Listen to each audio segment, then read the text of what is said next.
नमस्ते। कभी सोचा है कि हमारे देश का संविधान, जो इतना विशाल और विस्तृत है, उसके कई सारे हिस्से दुनिया के दूसरे देशों से लिए गए हैं? जी हाँ, और इसी लेन देन को, इसी सीखने की प्रक्रिया को समझने का विज्ञान है तुलनात्मक विधि, यानी कंपैरेटिव लॉ। आज हम इसी की दुनिया में एक गहरा गोता लगाने वाले हैं। ये एक तरह की कला भी है, ये समझने की कि अलग-अलग देश अपने कानून कैसे बनाते हैं और इस समझ से हम अपने देश को बेहतर कैसे बना सकते हैं। तो चलिए आज का जो हमारा मुख्य प्रश्न है उसे देख लेते हैं। ये आपकी स्क्रीन पर हिंदी और अंग्रेजी दोनों भाषाओं में दिया गया है। सवाल है, तुलनात्मक विधि के उदय एवं उन्नति को संदर्भित करते हुए किसी विधि प्रणाली के लिए इसके लाभों का वर्णन कीजिए। और अंग्रेजी में, referring to the origin and growth of comparative law, state its uses for a legal system. तो सवाल साफ है, हमें समझना है कि ये कंपैरेटिव लॉ शुरू कैसे हुआ, कैसे बढ़ा और आज किसी भी देश के कानून के लिए इसके क्या फायदे हैं। चलिए इस पूरे सफर को शुरू से समझते हैं। अच्छा, तो सबसे पहला और सबसे बुनियादी सवाल, ये तुलनात्मक विधि या कंपैरेटिव लॉ आखिर है क्या चीज? इसका मतलब क्या है? ये काम कैसे करती है? देखिए, बहुत ही सरल शब्दों में अगर इसे समझना हो तो ये अलग-अलग देशों के कानूनी सिस्टम का एक तरह से अध्ययन है, उनकी तुलना है। हम ये देखते हैं कि उनके कानूनों में क्या-क्या समानताएं हैं, क्या-क्या अंतर हैं, कौन सी चीज उन्हें मजबूत बनाती है और कहाँ-कहाँ उनकी कमजोरियां हैं। सोचिए, ये एक डॉक्टर की तरह है जो दो अलग-अलग मरीजों की रिपोर्ट देखकर ये समझने की कोशिश कर रहा है कि एक इलाज क्यों काम कर रहा है और दूसरा क्यों नहीं। ठीक वैसे ही हम दो देशों के कानूनों को साथ रखकर ये समझने की कोशिश करते हैं कि बेहतर क्या है और क्यों। अब ये बात थोड़ी दिलचस्प है। भले ही कंपैरेटिव लॉ 20वीं सदी के बाद ज्यादा चर्चा में आया हो, मतलब एक मॉडर्न विषय लगता हो, पर असल में इसकी जड़ें बहुत गहरी हैं। आप इसे ऐतिहासिक विधिशास्त्र यानी हिस्टोरिकल जूरिस्प्रूडेंस की एक आधुनिक शाखा मान सकते हैं। क्यों? क्योंकि जैसे ऐतिहासिक विधिशास्त्र पुराने कानूनों और सिद्धांतों को स्टडी करके ये समझता है कि कानून कैसे विकसित हुआ, ठीक वैसे ही तुलनात्मक विधि भी अलग-अलग सिस्टम के इतिहास और वर्तमान को देखकर ही अपने नतीजे निकालती है। तो ये कोई एकदम नई चीज नहीं है, बल्कि पुराने ज्ञान को देखने का एक नया तरीका है।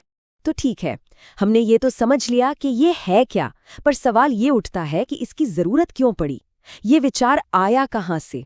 तो चलिए अब इसकी विकास की कहानी को देखते हैं कि कैसे ये सिर्फ कुछ विद्वानों की किताबों से निकलकर पूरी दुनिया के लिए एक जरूरी औजार बन गया। इसकी शुरुआत की नींव रखी कुछ महान विचारकों ने, जैसे कि जॉन ऑस्टिन। उन्होंने क्या किया? उन्होंने उस समय के दो बड़े कानूनी सिस्टम, रोमन लॉ और कॉमन लॉ, को आमने सामने रखकर परखा। और जानते उन्होंने क्या पाया? उन्होंने पाया कि ऊपर ऊपर से ये कितने भी अलग दिखें, पर अंदर से दोनों अधिकार, कर्तव्य, संप्रभुता जैसे मूल सिद्धांतों पर ही खड़े हैं। इसी तरह फ्रेडरिक कार्ल वॉन सेवेनी थे। उन्होंने कॉमन लॉ और फ्रेंच सिविल लॉ का अध्ययन किया और उनके इस अध्ययन का असर इतना गहरा हुआ कि जब जर्मनी अपना कानून बना रहा था तो उनके विचारों ने उसे एक नई दिशा दी। अब ये विचार धीरे धीरे शक्ल लेने लगा। इसकी यात्रा ने कुछ बड़े पड़ाव आए। सबसे पहले साल 1900 में पेरिस में तुलनात्मक विधि पर पहली अंतर्राष्ट्रीय कांग्रेस हुई। सोचिए, ये एक बहुत बड़ी बात थी। यहाँ दुनिया भर के विद्वान एक सपने के साथ इकट्ठा हुए कि क्या हम एक ऐसा कानून बना सकते हैं जिसे सभी सभ्य देश माने। फिर पहला विश्व युद्ध हुआ, दुनिया ने तबाही देखी। इसके बाद बने लीग ऑफ नेशंस ने अंतर्राष्ट्रीय कानूनों को एक साथ लाने पर जोर दिया और इसके लिए जरूरी था कि पहले सभी देशों के कानूनों को समझा जाए। और फिर दूसरे विश्व युद्ध के बाद जब संयुक्त राष्ट्र यानी यूनाइटेड नेशंस बना तो वैश्विक सहयोग की जरूरत और भी बढ़ गई। और यहीं से तुलनात्मक विधि का महत्व और भी ज्यादा बढ़ गया, क्योंकि अब ये सिर्फ एक अकादमिक विषय नहीं, बल्कि दुनिया को जोड़े रखने की एक जरूरत बन चुका था। चलिए अब इस पूरी वैश्विक कहानी को भारत के चश्मे से देखते हैं।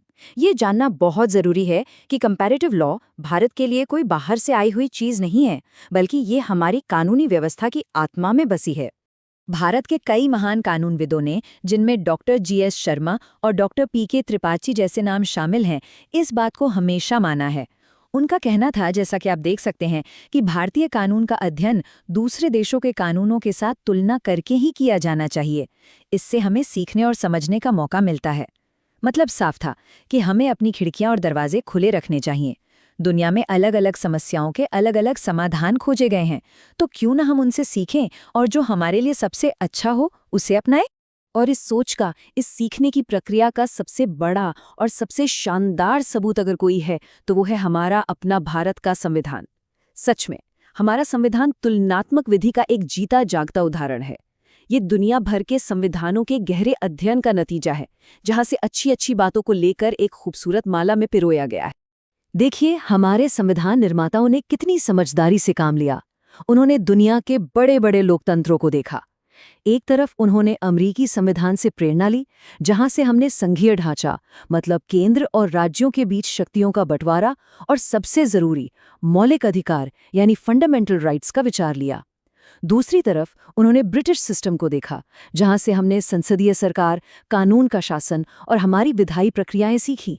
ये ऐसा है जैसे दुनिया की दो सबसे अच्छी चीजों को मिलाकर एक नई और उनसे भी बेहतर चीज बना दी गई हो। यही हमारे संविधान की खासियत है।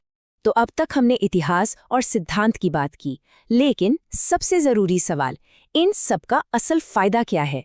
मतलब एक देश को, एक कानून प्रणाली को कंपैरेटिव लॉ की स्टडी करने से मिलता क्या है? चलिए इसके ठोस और व्यावहारिक लाभों को एक एक करके समझते हैं। इसके फायदे कई स्तरों पर हैं। सबसे पहला है ज्ञान का विस्तार। जब कोई व्यक्ति सिर्फ अपने देश के कानून को नहीं बल्कि दूसरे देशों के कानूनों को भी देखता है तो उसकी सोच का दायरा बढ़ जाता है, वो बेहतर नतीजे पे पहुंच सकता है। दूसरा, ये हमारे सांसदों और विधायकों के लिए एक बहुत बड़ा सहायक है। जब कोई नया कानून बनाना हो या पुराने में सुधार करना हो तो वो देख सकते हैं कि दूसरे देशों ने ऐसी ही समस्या का सामना कैसे किया, उनकी क्या गलतियां थी और क्या सफलताएं। इससे हम दूसरों की गलतियों से सीख सकते हैं। तीसरा, ये जजों और वकीलों की मदद करता है। कई बार कानून में कुछ बातें अस्पष्ट होती हैं, तब दूसरे देशों में वैसे ही कानूनों की व्याख्या कैसे की गई है, ये देखकर एक सही फैसला लेने में मदद मिलती है। चौथा, व्यापार और वाणिज्य में मदद। आज की दुनिया में व्यापार अंतर्राष्ट्रीय है, तो दूसरे देशों के व्यापारी कानूनों को समझना हमारे व्यापारियों के लिए बहुत जरूरी है। और पांचवां, ये अंतर्राष्ट्रीय समस्याओं को सुलझाने में मदद करता है। चाहे वो दो देशों के बीच सीमा विवाद हो या फिर किसी चीज पर एक समान नियम बनाने हो, तुलनात्मक विधि हमें इसका रास्ता दिखाती है। तो इन सब बातों का सार क्या है? सार ये है कि तुलनात्मक विधि सिर्फ कुछ कानूनों को रटने या उनकी लिस्ट बनाने का नाम नहीं है। ये उससे कहीं ज्यादा है। असल में ये एक प्रैक्टिकल टूल है, प्रगति का एक औजार है।